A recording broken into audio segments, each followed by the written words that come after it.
In this video, you will learn about 5 hacks to take your portrait game to the next level.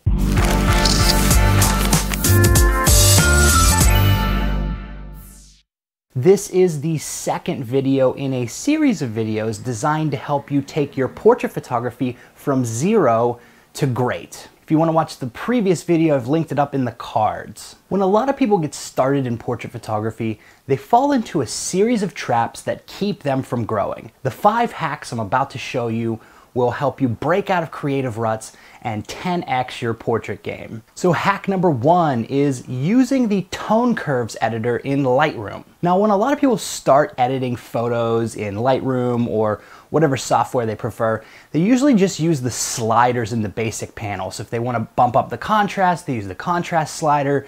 If they want to mess with the whites and blacks, they use those sliders, clarity, etc. If you really want to make minute and precise adjustments to your photographs and really take your editing game to the next level, then the tone curves editor is going to be a game changer for you. For a punchy, contrasty look, try making an S curve in the tone curves editor like this. Pull the shadows down, pull the highlights down a little bit, and then raise up the midtones. And then you can make finite adjustments from there. Again, just doing this basic tip and just using the tone curves instead of the sliders can really help you take your editing game to a whole new level. So hack number 2 is pick more interesting locations for your portrait shoots. Now, a lot of photographers fall into a trap of going to the same places that everybody else is shooting. They'll probably go to the public park or shoot in tourist attractions or places that they've seen on Instagram. If you really start thinking outside the box though and picking out more interesting locations that other photographers aren't really going to, that's really going to help you make your portraits stand out. For instance, portrait photographer Jenna Martin was recently featured on Petapixel for the photo shoot that she did in a Lowe's home improvement store. Now, who would think to shoot in Lowe's or Home Depot or a place like that?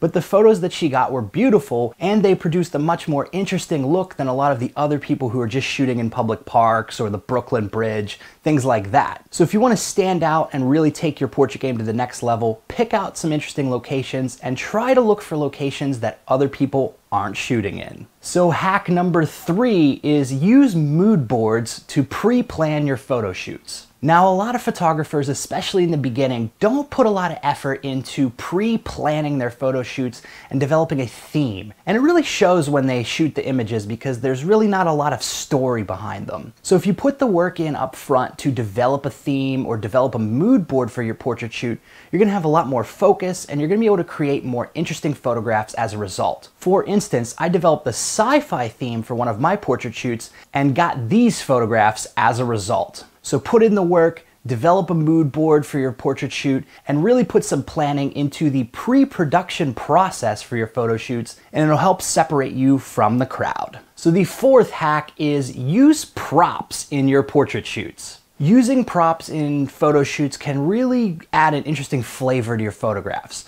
But you have to be a little bit careful and judicious with how you use props in your photos because it can really get cheesy very quickly. For starters, think about everyday items that you can include in portrait shoots. Things like umbrellas, interesting sunglasses, and books can make good props for portrait shoots. You could also have your model wear a flower crown or hold on to other gadgets like a Rubik's Cube or a Magic 8-ball. Using props is even more effective if you tie it into the mood board that you used and tie it into the story that you're trying to tell with your photographs. So hack number 5 is use reflections in your portrait shoots. Creative use of windows, mirrors, puddles, and prisms can make your photographs stand out from the mass of photographers shooting senior portraits in public parks. So I hope you all found these tips helpful. I really love sharing a lot of these portrait photography tutorials because portrait photography has had a big impact on my life and really has expanded my social circle and the people that I'm connected with both in person and online. So in the last video in this series, I'm going to talk about how portrait photography has changed my life and how it can do the same for you. Question of the day: which hack in this video do you plan to use in your next portrait shoot? We'll see you soon, folks. This has been another episode of Dan Bullman Photography. Peace.